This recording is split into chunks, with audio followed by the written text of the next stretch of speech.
हमारा देश कैसा है? वैसा ही जैसा आप छोड़ के गए थे। यानी कि हम अभी भी अंग्रेजों के गुलाम हैं?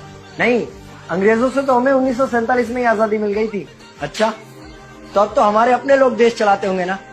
हाँ, तब तो देश काफी आगे बढ़ गया होगा। जब हमारे अपने लोग देश चला रहे हैं तो गरीबी और भ्रष्टाचार का तो नाम ही नहीं होगा।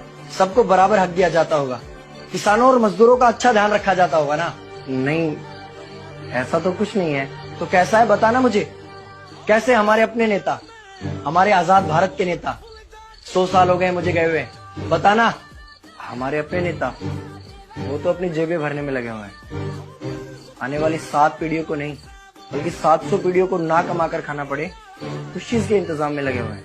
तो तुम लोग क्या कर रहे हो और हमारे देश का युवा क्या कर रहा है? हम लोग तो इंस्टाग्राम पर रील्स देखने में बिजी हैं। यानी कि हमारी कुर्बानी का देश के लोगों पर कोई असर नहीं पड़ा। देश के लोगों में कोई देशभक्ति नहीं, कोई देश प्रेम नहीं। नहीं, ऐसा नहीं है। आपके लिए और देश के लिए बहुत प्रेम है भारत के लोगों के दिलों में। हर 15 अगस्त और 26 जनवरी को तिरंगा फहराते हैं, पूरे जोश के साथ भारत माता की जय बोलते हैं और आपकी डीपी भी लगाते हैं। और भारत और पाकिस्तान के क्रिकेट मैच के दौरान तो हमारी देशभक्ति पीक पर होती है। तुम इसे देशभक्ति समझते हो?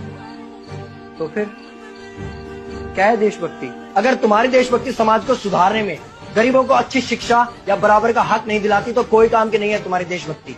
भ्रष्ट नेताओं और सरकार के खिलाफ आवाज उठाओ, लोगों को एकजुट करो। लेकिन अगर हमने सरकार के खिलाफ आवाज उठाई या नेताओं से सवाल पूछे तो हमें एंटी नेशनलिस्ट कहा जाएगा या हमें गद्दार करार दे दिया जाएगा। तो डरता है?